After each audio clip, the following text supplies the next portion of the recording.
a stone. The information was all about signing up for free trials of different services.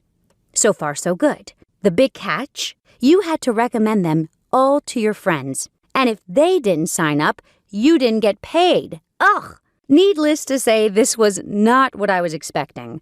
Bugging my friends to do a favor for me so I could get paid, it's no way to keep a friendship. Still, I gave it a try. I was determined to make this pay off somehow, so I did everything I was supposed to do. Signed up to dozens of different sites, filled in a huge pile of surveys, free trials, and other offers, asked all my friends to do the same, and amazingly, many of them agreed. Now I was getting momentum. Everything was clicking into place, so I sat and waited patiently for the money to start rolling in. And then, nothing. Nada. Zip. Never received so much as a penny for my efforts.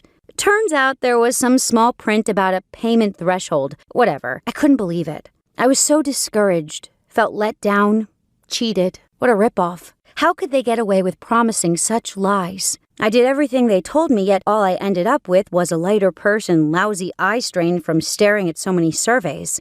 However, I wasn't going to give up that easily. You see, I'm a stay-at-home mom. My 3 kids are my life. And although my husband has a good job he really likes, it's a struggle getting by on a restaurant manager's salary alone. So I started to get creative. What could I actually do for people? Well, I could write. So I put myself out there as a freelance writer. I went out to the various freelance sites, created my profile, and started scouring the listings for something I could do. Then reality slapped me squarely in the face. People on those freelance sites are cheap. $2 to write a 500-word article? Are you kidding me? I was so eager to get some extra cash to pay bills and pay for groceries and maybe, treat my family once in a while. I tried all kinds of things. Getting paid for data entry, getting paid as a social media manager, getting paid for mystery shopping, getting paid writing books for Kindle, yet I didn't actually get paid for any of them. I felt let down, discouraged, angry, frustrated, ready to throw in the towel and rejoin the misery of the morning commute. All I wanted to do was earn a little extra money each month to pay for the girls' things, to be able to take them out for dinner once in a while. Nothing too extravagant. All totaled up, I spent over $1,500 on things that were either scams or paid so little it wasn't worth the effort. Then, just when I thought things couldn't get any worse, one of our daughters started acting peculiar. So we took her to the doctor.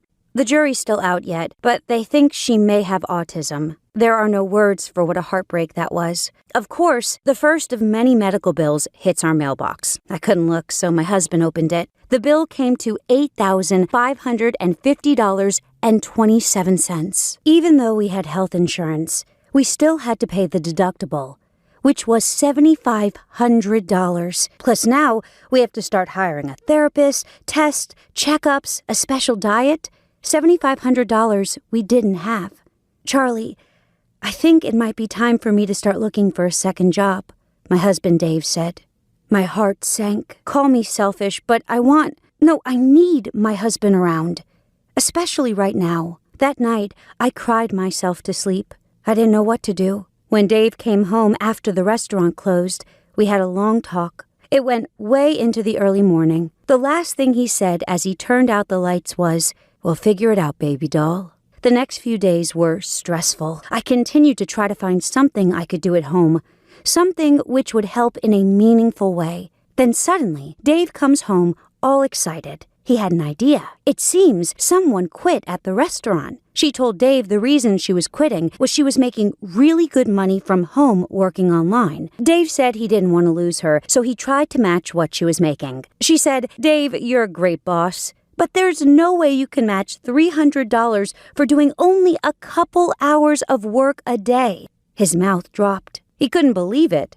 $300 a day for a couple hours work? He said he closed the door to the office and asked the woman, her name was Miranda, to share what she was doing. He explained our story to her. Her response was a miracle. She said, "If you want, I could show Charlie what I do.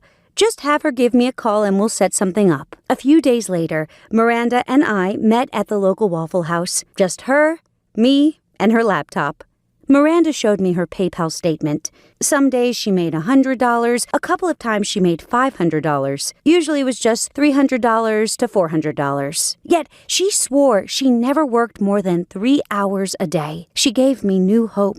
I told her my story, and she said she went through the same thing. Now I didn't feel so alone. I didn't feel like a failure. She said, all I do to make this kind of money is create short, simple YouTube videos on my laptop. I couldn't believe it. How? I asked. At first, I thought Miranda was making it all sound simpler than it was. For all I knew, she was a technical whiz. As I interrogated her a little more, it began to dawn on me that wasn't the case at all. I began to get this weird butterflies in my stomach feeling Miranda was onto something. For the rest of that coffee morning, she explained everything to me. Here's what she does each day to generate between $300 and $500 a day, practically on demand. Miranda logs into several websites online looking for things she knows about and could talk about. And there, she